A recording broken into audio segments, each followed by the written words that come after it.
Hello friends, welcome to series yummy town. నేను మీ శిరీషాని. ఈరోజు ఒక హెల్దీ స్నాక్ రాగి బిస్కెట్స్ని ఇంట్లోనే సింపుల్గా చాలా టేస్టీగా ఎలా ప్రిపేర్ చేసుకోవాలో చూసేద్దాం. చాలా మంది పిల్లలకు బిస్కెట్స్ అంటే ఇష్టం ఉంటుంది. బయట మార్కెట్స్లో ఎక్కువగా మైదాతో చేసినవి దొరుకుతాయి. మైదాతో చేసిన ఐటమ్స్ హెల్త్కి అంత మంచిది కాదు. కాస్త ఓపిక చేసుకొని ఇంట్లోనే ఇలా రాగి బిస్కెట్స్ ట్రై చేయండి. హెల్త్కి కూడా చాలా మంచిది. మరి లేట్ చేయకుండా ప్రాసెస్లోకి వెళ్ళిపోదాం రండి.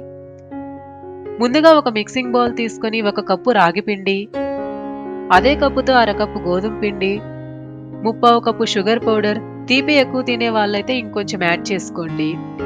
హాఫ్ టేబుల్ స్పూన్ ఇలాచీ పౌడర్, ఒక టేబుల్ స్పూన్ ఉప్పు, half table spoon baking powder, 200 grams butter.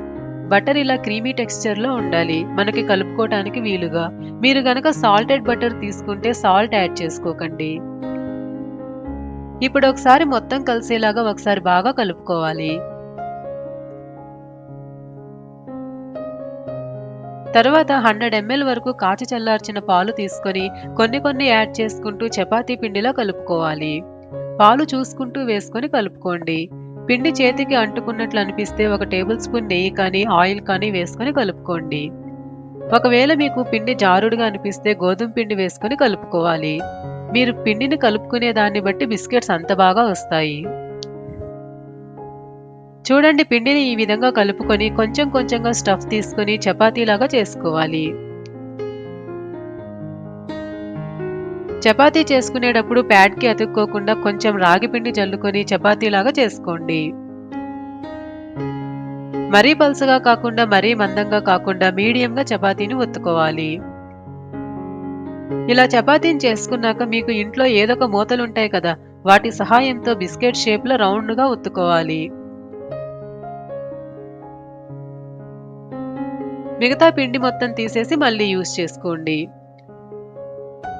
ఇలా మిగతా పిండితో కూడా ఈ విధంగా బిస్కెట్స్ చేసుకోవాలి. ఇప్పుడు ఒక ప్లేట్ తీసుకొని ప్లేట్ మొత్తం బటర్ అప్లై చేసి ప్రిపేర్ చేసుకున్న బిస్కెట్స్ ని ప్లేట్ మీద పెట్టేసుకోండి.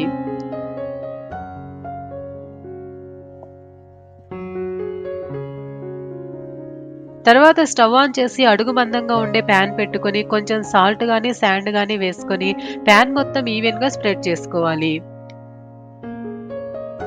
ఇప్పుడు ఇందులో స్టాండ్ పెట్టి 10 నిమిషాల పాటు లో ఫ్లేమ్ మీద ప్రీహీట్ చేసుకోండి. 10 నిమిషాల తర్వాత ప్యాన్ వేడయ్యాక బిస్కెట్స్ పెట్టుకున్న ప్లేట్ని పెట్టేసుకొని తక్కువ మంట మీద 25 నుండి 30 నిమిషాల పాటు బేక్ చేసుకోవాలి. మధ్యలో ఒకసారి మూత తీసి రెండో వైపు కూడా టర్న్ చేసుకొని బేక్ చేసుకోండి. చూడండి, 30 నిమిషాలకు మనకి రాగి బిస్కెట్స్ రెడీ అయిపోయాయి. మీకు కరెక్ట్గా బేక్ అయ్యాయో లేదో తెలియాలంటే ఫోర్క్ పెట్టి చెక్ చేసుకోండి. ఫోర్క్ లోపలికి వెళ్తుంటే ఇంకా సరిగ్గా బేక్ అవ్వలేదని. చూడండి, ఇక్కడ నాకు పర్ఫెక్ట్గా బేక్ అయిపోయింది. ఇప్పుడు ప్లేట్ని బయటకు తీసేసి చల్లారాక సర్వ్ చేసుకోండి.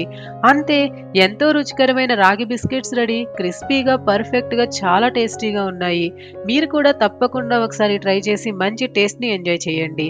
అలాగే ఎలా ఉందో మీ ఫీడ్బ్యాక్ని కామెంట్లో షేర్ చేయండి. ఈ వీడియో కనుక మీకు నచ్చినట్లయితే లైక్ చేసి మీకు తెలిసిన వాళ్ళకి షేర్ చేయండి. ఇంకా ఇలాంటి టేస్టీ రెసిపీస్ కోసం please subscribe to series yummy town. Thanks for watching.